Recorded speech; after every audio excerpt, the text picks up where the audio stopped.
नमस्कार. आजच्या भागामध्ये आपण पाहणार आहे, की नर्सरीमधनं ज्यावेळी आपण रोपं आणली आता आपल्या बागेमध्ये, ते आपल्याला लावायची आहेत आपल्या मातीमध्ये.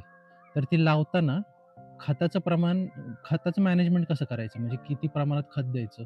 कुठलं खत द्यायचं? त्याच्यामध्ये एन-पी-के रेशो काय असला पाहिजे? असं एन-पी-के म्हणजे काय? मायक्रो न्यूट्रिएंट म्हणजे काय? सो हे सगळं आपण आज या भागामध्ये पाहणार आहे.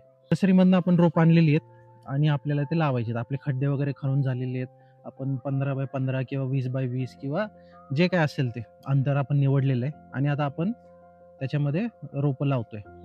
तर आपल्याला खत देताना आपण सुरुवातीला झाडाला 10 किलो प्रत्येक झाडाला 10 किलो सेंद्रिय खत द्यायचं आहे कुठलंही. शेणखत असू दे किंवा वर्मी कंपोस्ट गांडूळ खत असू दे किंवा कंपोस्ट खत असू दे कुठलंही.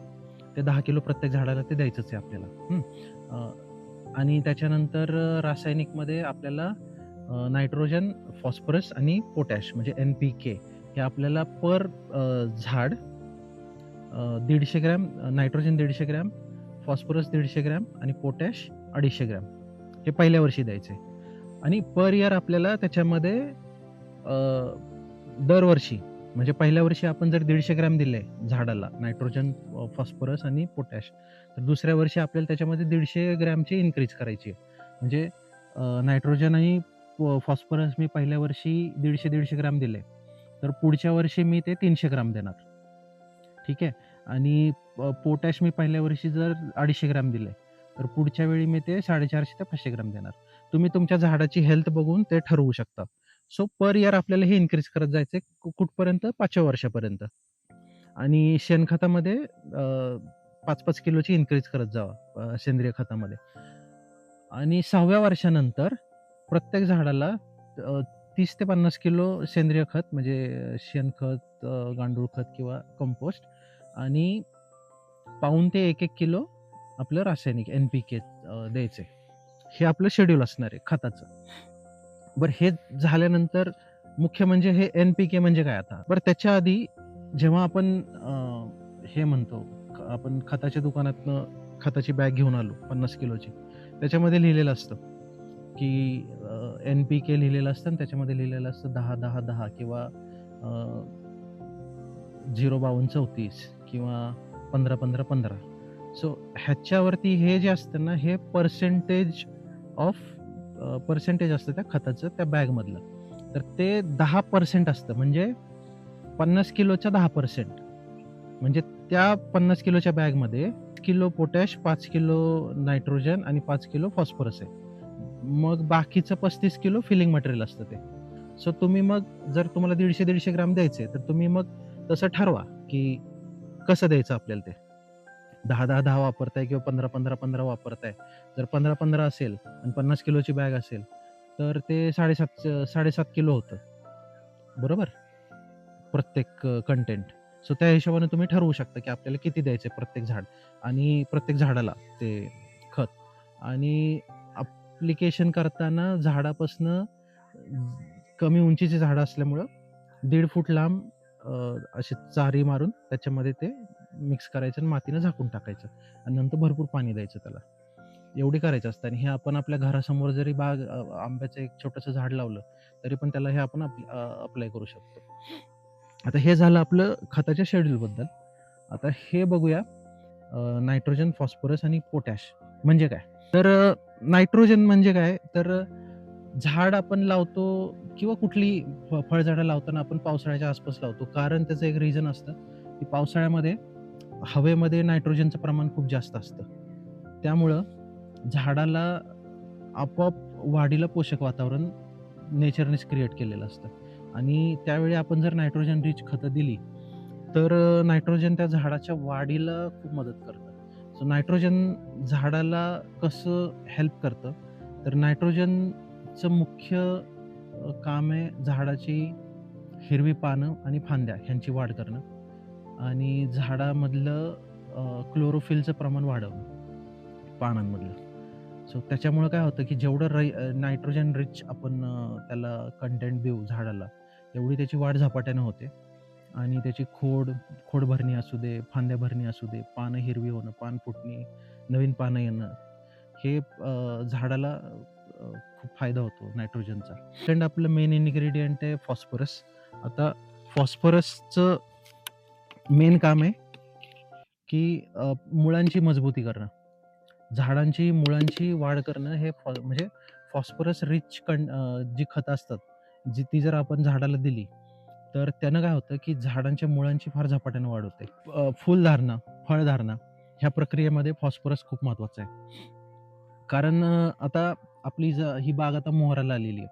पण ऑक्टोबर-नोव्हेंबरमध्ये ज्यावेळी त्याला बोंडे फुटले होते, त्यावेळी आपण काय केलं होतं 05234 आणि बोरॉन ह्यांची एक फवारणी घेतली होती.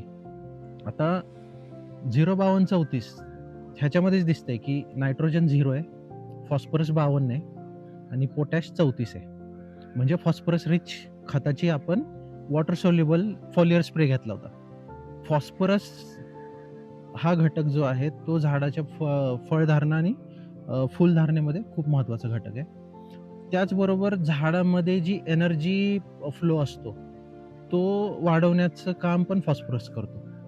तिसरं आहे आपलं पोटॅश. पोटॅशचं मेन काम आहे झाडाची रोगप्रतिकारक शक्ती वाढवणं. त्याचबरोबर झाडामध्ये पाणी खेचण्याची क्षमता निर्माण करणं मुळांमध्ये. जमिनीतून झाडांची जी मुळं आहेत, त्याला जमिनीतून पाणी खेचून आपल्याकडे घेण्याची क्षमता पोटॅश वाढवतं. प्रतिकारक शक्ती कुठली आपली झाडावरती ज्या किडी, रोग येतात त्याच्याशी लढण्याचं जे संजीवक निर्मिती असते. संजीवक म्हणजे आंब्याचं झाड हे संजीवक निर्मिती करत असतं त्याच्यामध्ये. तो त्या निर्मितीमध्ये पोटॅश मदत करतं. सो हे आपले 3 मुख्य घटक आहेत. नायट्रोजन, फॉस्फरस आणि पोटॅश.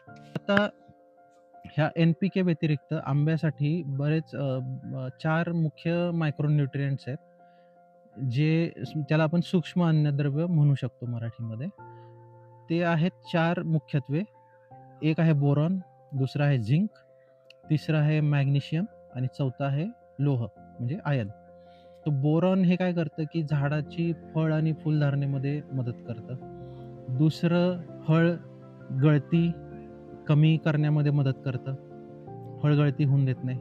फळांचं सेटिंग व्यवस्थित करून देतं, म्हणजे करण्यासाठी मदत करतं. चौथं महत्त्वाचं काम, की झाडामध्ये जो ग्लुकोजचं सर्क्युलेशन असतं आंब्यामधलं, ते वाढवण्याचं काम बोरॉन करतं. सो झिंक काय करतं, की झाडांची फांद्या आणि पानांच्या वाढीला मदत करतं. पानांचा आकार व्यवस्थित करण्यामध्ये मदत करतं. त्याच्यानंतर पानांमध्ये ज्या पेशी असतात त्यांचं विभाजन करण्यामध्ये पण त्याची मदत होते. झाडाची वाढ व्यवस्थित करतं ते. म्हणजे काही-काही झाडांची वाढ अशी खुंटलेली असते, बुटकी राहिलेली असतात. सो त्याला झिंकची कमी असू शकते आणि आंब्यामध्ये जे हार्मोन्स वेगवेगळ्या क्रिएट होतात वेगवेगळ्या स्टेजेसला. त्या हार्मोन जनरेशनमध्ये हे झिंक खूप हेल्प करतं. सो तेवढंच महत्त्वाचं मायक्रोन्यूट्रिएंट आहे झिंक. मॅग्नेशियमचं मेन मुख्य काम आहे की प्रकाश संश्लेषणाची क्रिया वाढवणं झाडांमधली. त्याच्यानंतर आंब्यामधले फळांमधलं साखरेचं प्रमाण म्हणजेच थोडक्यात फळांचा गोडवा वाढवण्याचं काम मॅग्नेशियम करत असतं. आणि चौथं आहे आयर्न. आता बऱ्याच वेळा तुम्ही बघू शकता तुम्ही जर बागेमध्ये बघितलं किंवा जाणवलं तुम्हाला, की आंब्याची झाडांची पानं पिवळी पडतात ते.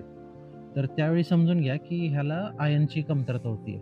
सो त्याच वेळी त्याला जर तुम्ही आयर्नचा थोडासा डोस वाढवला मायक्रोन्यूट्रिएंटचा, तर तो पिवळेपणा निघून जातो आणि परत पानं हिरवीगार होतात आणि त्याच्यामध्ये रोगप्रतिकारक शक्तीला पण हेल्प करतो. सो असे बरेच कामं करतो हा मायक्रोन्यूट्रिएंट मधला आयर्न. त्याच्यानंतर थोडेफार जे बाकीचे मायक्रोन्यूट्रिएंट असतात ज्याच्यामध्ये मॅंगनीज आहे, मॅलेब्डियम आहे आणि कॉपर आहे. सो हे पण रोगप्रतिकारक शक्ती वाढवणं, झाडांमध्ये ऊर्जेचा प्रवाह व्यवस्थित करणं, हे सगळे हे घटक आपल्याला हेल्पफुल असतात आंब्याच्या झाडांना. मायक्रोन्यूट्रिएंट तुमच्या झाडांना कमी पडत असेल तर तुमची फुलांची व्यवस्थित सेटिंग न होणं, फळगळ होणं, पानं पिवळी पडणं, हे तुम्हाला सिम्प्टम दिसू शकतात तुमच्या बागेमध्ये. सो हे जर दिसायला लागले, तर एकदा चेक करून घ्या, की तुमचं मागच्या शेड्यूलमध्ये मायक्रो न्यूट्रिएंटचं प्रमाण किती होतं आणि जर कमी पडलं असेल, तर ते वाढवून घ्या. म्हणजे ते व्यवस्थित होऊन जाईल सगळं ते. तुम्हाला जर हा व्हिडिओ आवडला असेल, तर तुम्ही लाईक करा, शेअर करा, सबस्क्राईब करा. Thank you.